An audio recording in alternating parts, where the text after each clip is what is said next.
আসসালামু আলাইকুম হুজুর। ওয়ালাইকুম আসসালাম। হুজুর কই যাচ্ছেন? এই যে এই বাড়ি যাব। এই বাড়িতে কি হুজুর? আকিক সাহেবের নাকি ছেলে হইছে, তার তাহানিক এবং নাম রাখার জন্য দাওয়াত দিছিল। পৃথিবীতে এত মানুষ, এত এত আনকমন নাম মানুষ কই পাবে? জি হুজুর, আমাদের এলাকাতে যে লালটু বল্টু পল্টু কি সব নাম রাখা শুরু করছে, এগুলোর নাম হইলো। আনকমনও চায় আবার ইসলামীও চায়। কেন রে বাবা, নাম আনকমন হইলেই বা কি? ওই যে একটু ভাব দেখানো গেল আর কি, ভাবের লেগেই তো সবাই পাগল। আকিক, ওই যে হুজুর চলে আসছে।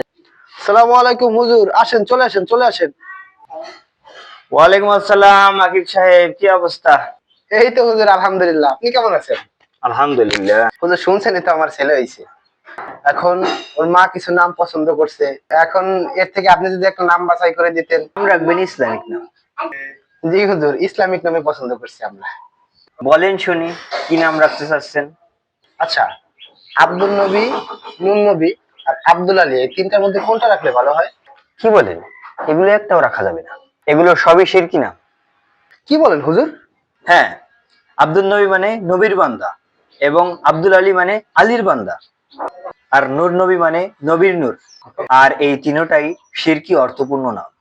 এই কারণেই এই শিরকি অর্থপূর্ণ নামগুলো রাখা যাবে না। তাহলে হুজুর কি নাম রাখবো? ইসলামে কি নামের অভাব আছে?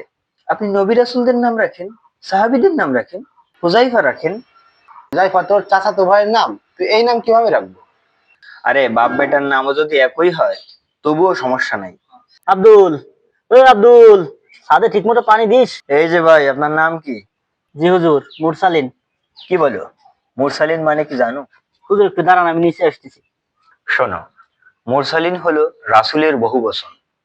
এই নাম রাখা ঠিক না, এটি একটি ভুল নাম। এই নামটা চেঞ্জ করে ফেলবা, ঠিক আছে? জি, কিন্তু এই বয়সে নাম চেঞ্জ করতে আকিকা দিব কিভাবে? নাম চেঞ্জ করতে আকিকা দেওয়া জরুরি না, তুমি নাম চেঞ্জ করে সবাইকে জানাই দিবা, এটাই হলো। তুমি যে আব্দুল নামে ডাকলা যে লোকটারে, তার পুরো নাম কি? আব্দুল্লাহ। আব্দুল্লাহ মানে আল্লাহর বান্দা। কোনো মানুষকে শুধু আব্দুল বলে ডাকা ঠিক না। আব্দুল মানে দাস বা গোলাম। মানুষ কখনো কারো দাস হতে পারে না, মানুষ একমাত্র আল্লাহর দাস। আলহামদুলিল্লাহ হুজুর, অনেক গুরুত্বপূর্ণ জিনিস জানলাম। নামের কারণে অনেক মানুষ জাহান্নামে যাবে, তাই সুন্দর অর্থবহ নাম রাখার চেষ্টা করবেন।